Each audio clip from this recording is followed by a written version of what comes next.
Hello, good morning, good afternoon, good evening, wherever you're listening in from. My name is Chema Okoli, and I am the founder of the Expectant Parent Academy, which is a parenting coaching outfit for pregnant, expectant parents and parents within the first 3 years of their upbringing, of child upbringing. So, um, we are on the holiday bootcamp for parents of toddlers. Yes. And today is actually the first day. So I'm excited to have every one of you on board for the 3 weeks section.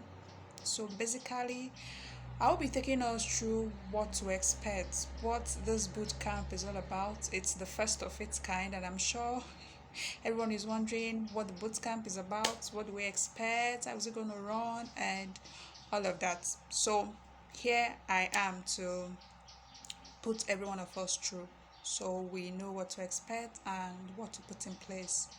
So earlier on yesterday, I tried to make a rundown of the things to expect, and I mentioned about having a note for this boot camp because being a parent myself, a parent of two kids, I understand that the first, the early years of parenting actually comes with a lot of things we didn't expect, things we didn't know it was gonna come in such a fast pace. You know, there are a lot of things nobody really told us about. I remember that sometimes when I discuss with my friends who are who have young children like I do, sometimes or maybe after putting to bed, and somebody be like, they didn't explain this to me very well. Like we used to say in Igbo, "Akọwasịrọ m ọfụma." But the thing is, let's extend grace to those that were supposed to explain it to us because they weren't told anything themselves, so they didn't even know what to tell us. But hey, I understand the first early years of parenting, it's not a walk in the park. And sometimes it's difficult for us to put other things surrounding us in place and then come to have a structure for our little children. Sometimes we feel, well, as they grow, they will figure how things will go out. Or even when there are things we should give attention, we feel that time will take care of it and all of that. No, it's not everything that time takes care of, especially in bringing up a child. In fact, the earlier you start, the better for you. So, in this holiday boot camp, I understand that within the first 3 years of a child's life, some persons send their children to school or to a care center, some others keep their children at home. So, whichever category you belong to, whether your child is in school or still stays at home, whichever category you belong to, you'll find this helpful. And even if your children are beyond 3 years, there are still things that you can put into your structure, your current structure at the moment if you have one. And if you don't have one in place, this is a good time for you to put it up and run with it. Like I said, the earlier you start putting in structures in your child upbringing and not leaving it to chance, not leaving it to what you've seen in movies, not leaving it to what was done to you or what you see the majority of people do, the better for you. Because the truth is, these children are going to be with us for maximum of 18 years as under our as maybe under our roof or before they go off to the university or whatever aspect of life they want to go into. So for a child that will live like 100 years, you only have 18 years of that child's life to form whatever strengths, whatever values, whatever systems of operation you want to build into that child. And many of us don't even start until when these children get to adolescence or gets to puberty and a lot of things are happening. They are battling with the things, with the skills they weren't taught when they were younger, and they're also battling with the surges of hormones, and parents are running haywire. They don't know what has happened, they don't know what to do and all of that. You don't want to be in that shoe. Trust me, you do not want to. So um The purpose of this boot camp are basically two. Number one is to have a structured holiday. Yes. Um, Sometime last year, around this time, I was in panic because school was about to close, and I have the typical boy as a child, like what you call a typical boy who is everywhere with a lot of energy, with a lot of strength, and all of that. So I knew that immediately after exams, they will stop going to school, and so I'll have him around more. And I didn't know what to expect. I wasn't ready for it, but I had to sit myself down and craft out what to do per day. At least that helped me put it in place such that even the days I don't have, maybe something happened and I didn't start as early as I should, probably by 10 you're supposed to be reading ABCD or doing one task or the other. The days that something happened and I'm not able to start it within that time, he's now the one telling me mommy this or mommy that and all of that. And that's the essence of a structured holiday. Many times we just abandon them in front of the screen, the television or tablet or phone. That's really not healthy for a toddler. And if you have a child less than 2 years, your child really does not have any business um, staying before a screen, whether a television, a tab, or a phone. In the course of the weeks to come, we'll talk about this, okay, and the social impacts on your child. So it's not safe that you just wake up in the morning, you just plan for yourself. You have nothing for your toddlers. They should just run around. When they bust into your room or bust into the place you're doing something, you're raising your voice at the highest peak, trying to command them what to do now and what not to do, and expecting them to behave like an adult, to sit quiet and face their front. And after several attempts of shouting and beating and you don't see the results, you now give them your phone to press or maybe put cartoon for them. That's characteristics of a holiday that has not been structured. And whatever we are learning here, see it beyond the holiday.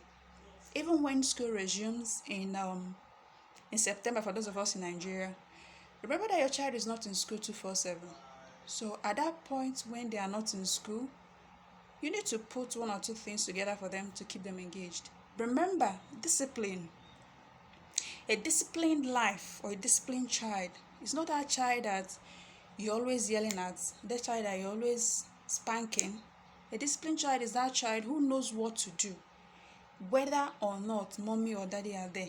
The values to live by have been so structured into them that it doesn't really matter if anybody is looking on or not. And trust me, not many adults are in that space where they do the right thing because they know that's what's good.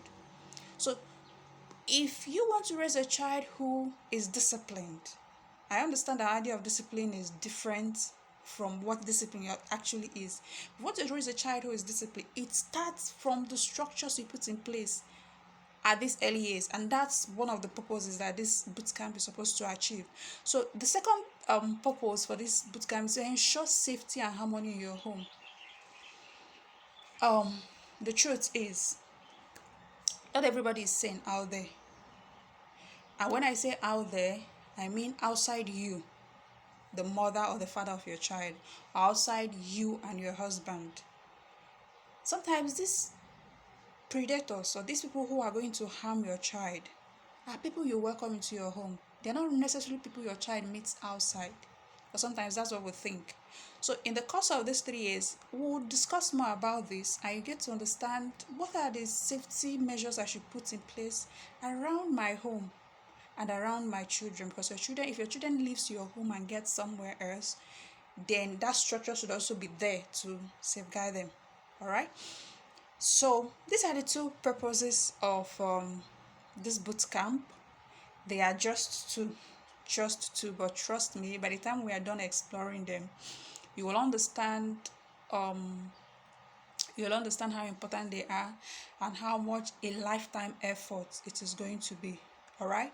So it's going to be a 3 weeks, um 3 weeks, it's going to run for 3 weeks, Monday to Friday. So Saturday and Sunday you take time to probably go through the lessons again. If you were not able to put in what your thoughts or your understanding and structure what you want in your children, then within the 3 weeks it's going to be an opportunity to actually do this. I mean, within between Saturday and Sunday, you'll be able to discuss this with your spouse, discuss this with the people in your home. If you have helps, if you have relations staying with you, discuss this with them, and then agree on what you're going to do going forward. Because the truth is, if you have people staying with you, maybe as helps or maybe as visitors, and you're learning these things about your child and you're keeping it to yourself, you're not sharing it with your husband, you're not sharing with the people around you,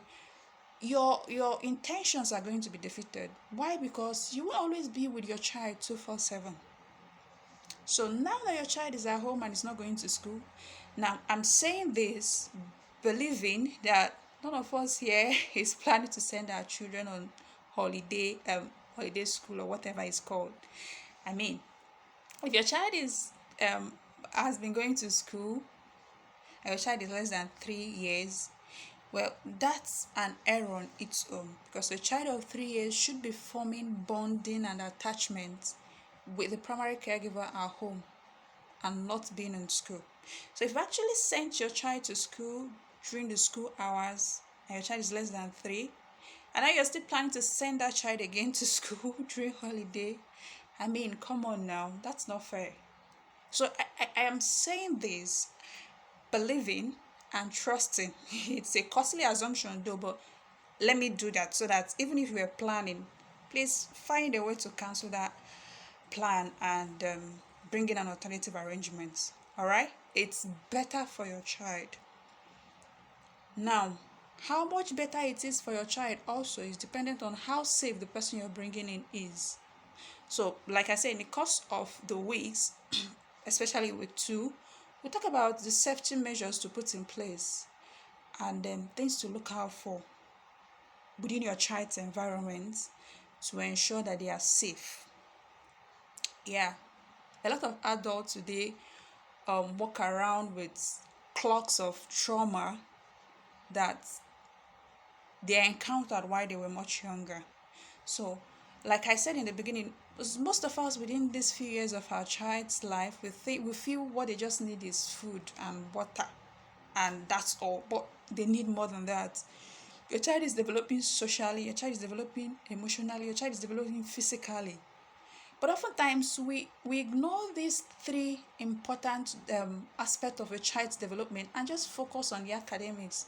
And so we start bombarding the child with A, B, C, D, 1, 2, 3, and all of that. While all they should be learning is just how to say yes and no.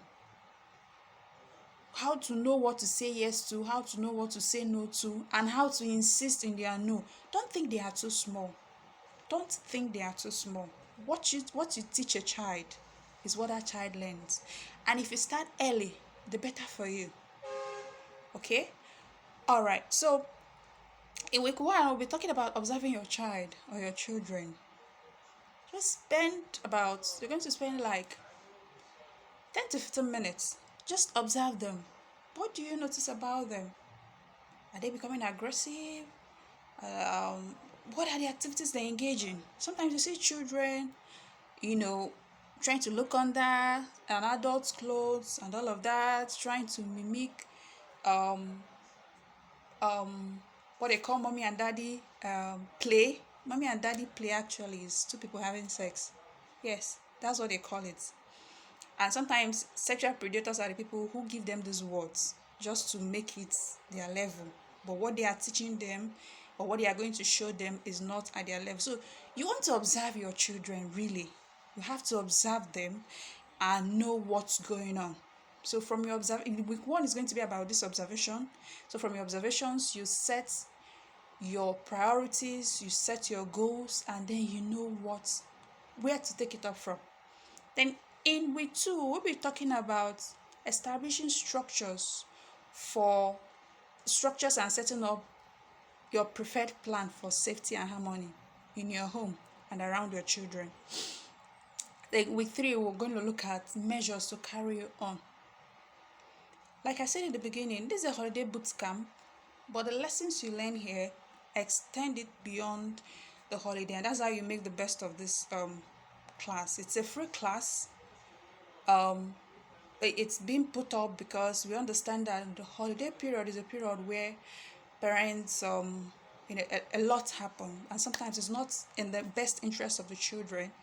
And if we must raise a saner society, in the next 50 years, some of us listening to this will be in their 80s, in their 70s, in their 60s. By then, we'll no longer be the people who are the makers and movers of the systems we've established. We may no longer be the people who are at the helm of affairs of a lot of things, especially those of us that will be in the 80s, 50 years from now. So, the quality of the world we'll have around will be dependent on the efforts we've made, on how we've raised the people we are raising now. So do not think that these children are just small. Look beyond their age now and assume what can become of them after now. So this is where we're ending it for the introductions today. Tomorrow we kick off in earnest. Thank you so much for watching me. Once again, my name is Okoli Chioma, and I am the founder of the Expectant Parent Academy. I hope that you'll be able to pick one or two or even more to run your family, run your parenting, run your relationship with your toddlers. Thank you. And